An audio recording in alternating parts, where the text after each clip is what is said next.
नमस्ते प्रणाम। मंजू वर्मा, जिला अम्बेडकर नगर टांडा से स्वागत व मंजू लोकगीत 123 के चैनल पे आप लोगन के बीच बहुत दर्द भरा सोहर गीत लेके आ है कि एक मेहरारू है, उनके बच्चा होए वाला समय बा तो उनके कमर में दर्द बा तो दौरी सासुक लगे जाती कि ये अम्मा तनी वैद का बुलाए दे तू, हमार कमर दर्द करत बा।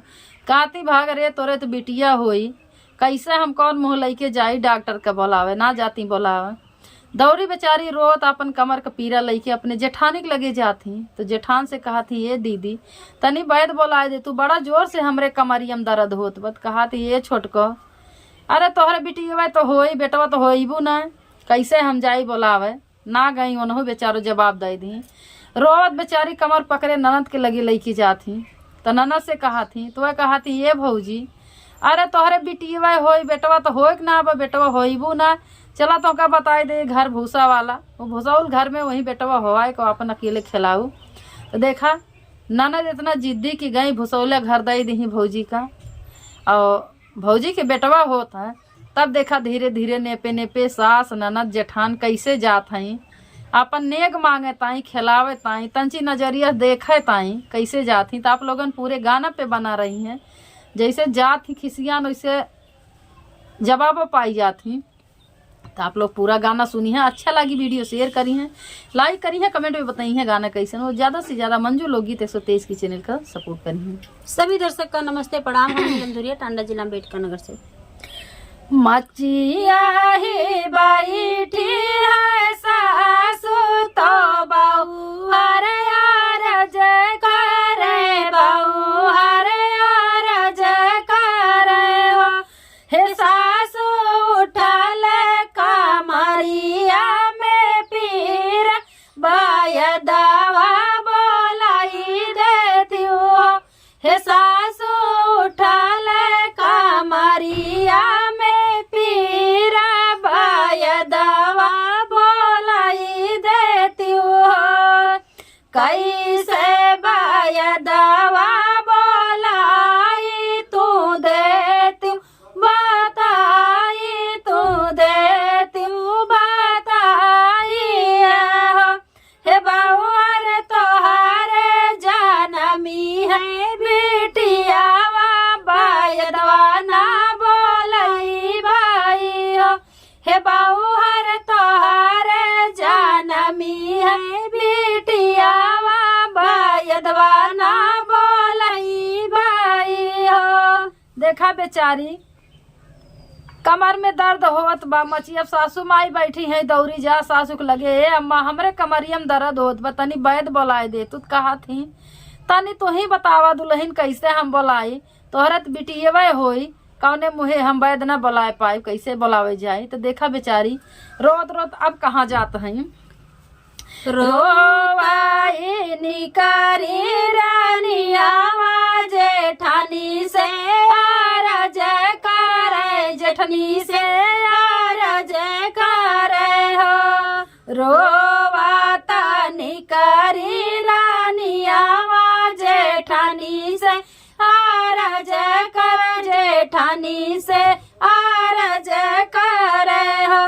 हे दीदी देती बायदवा बोलाई दर्द हमरे होलाऊ। हे दीदी देती बायदवा बोलाई दर्द हमरे होलाऊ। कैसे बायदवा बोलाई तू देती बताई, तू देती बताई हो। हे छोटी तोहरे तो होई है बिटियावा बायदवा ना बोलई बाई हो। हे छोटी तोहरे तो होई है बिटियावा बायदवा ना बोलई बाई हो। देखा जेठानी के लगे दौरी बेचारी रोवत जाती। कहा थी ये दीदी तनी वैद बोलाए दे तू, हमार कमर पिरात। कहा थी ये छोटी कैसे जाई वैद बोलावे, तोहरे बिटिया तो होई, वो बेचारो ना जाती। अब देखा बेचारी रोवत कहाँ जात है। तू ही मोरी ननदी से ननदी, तू ही न ठाकुरा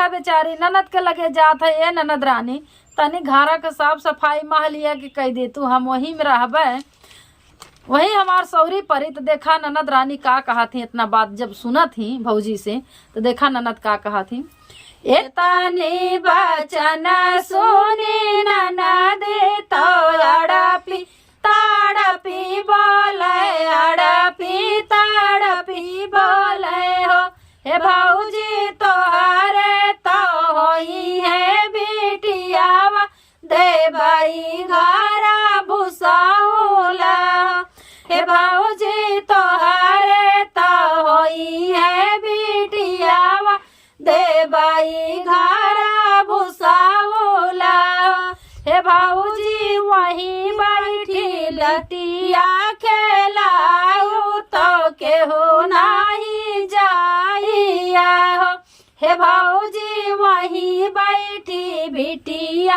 खेलाऊ तो केहू नाही जाइया हो।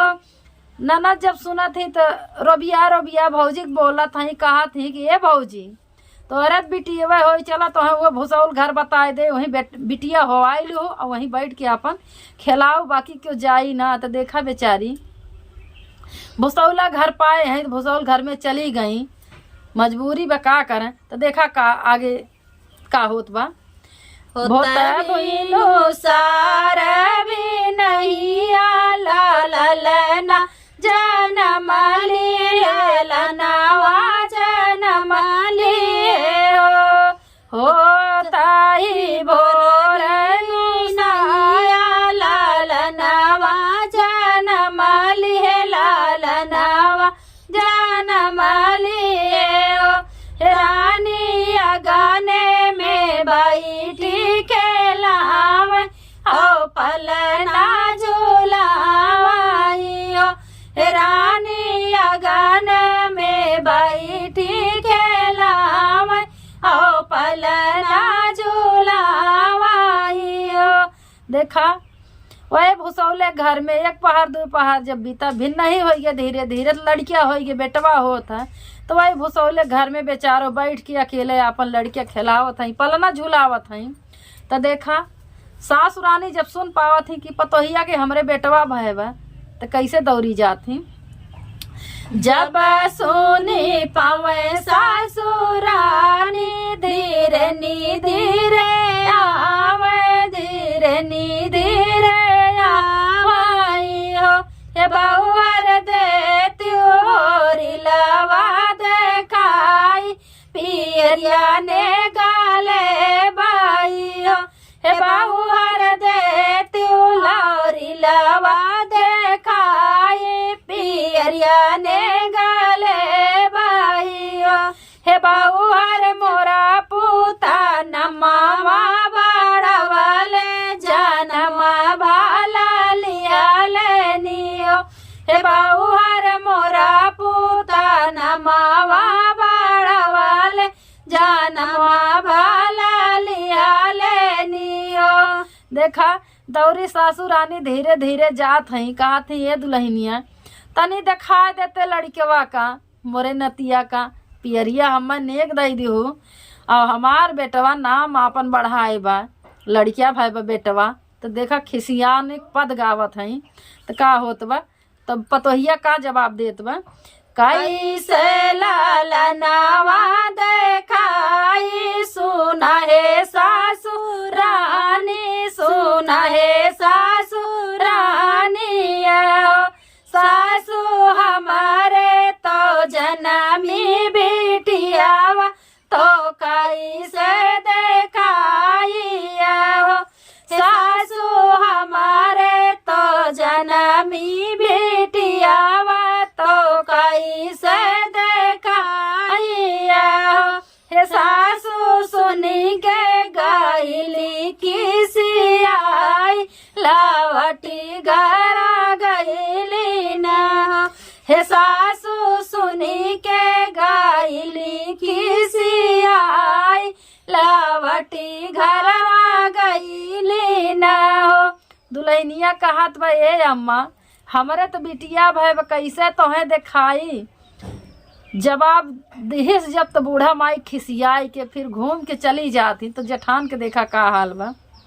जब सुनी पावे जेठनिया धीरे नी धीरे आवे, धीरे नी धीरे आवाइयो, हे छोटी दे तू ललनावा देखाई, चुनरिया ने गाले भाइयो, हे छोटी दे तू ललनावा देखाई, तोरवा ने गाले भाइयो। तब देखा जेठान जाती दौरी कहा थी, ये छोटका तन की लड़कियां दिखाई दे तू, हम हार ले गटैया मई के नेग। तो देखा का कहा थी छोटको, जवाब का दे थी अपने जेठानी का। कैसे ललनावा देखाई, सुना है दीदी रानी, सुना है दीदी रानी, आओ दीदी हमारे तो जनमी बेटियावा, तो कैसे देखाई बा, दीदी हमारे तो जनमी बेटियावा, तो कैसे देखाई बा। जेठनी सुनी के गईली खिसियाई, लवटी घरा गईली ना, जेठनी सुनी के गईली खिसियाई, लवटी घरा गईली ना। अरे गा रही ले गया न, कहा थी तंची छोटको दिखाई दे तू लड़किया। वो कहा तो ये दीदी कैसे दिखाई, हमारे तो बिटिया भैबा। खिसियाई गई, जवाब पाई गई तो वो बेचारो चली जाती। अब देखा ननद रानी जब सुन पावती तो का करती।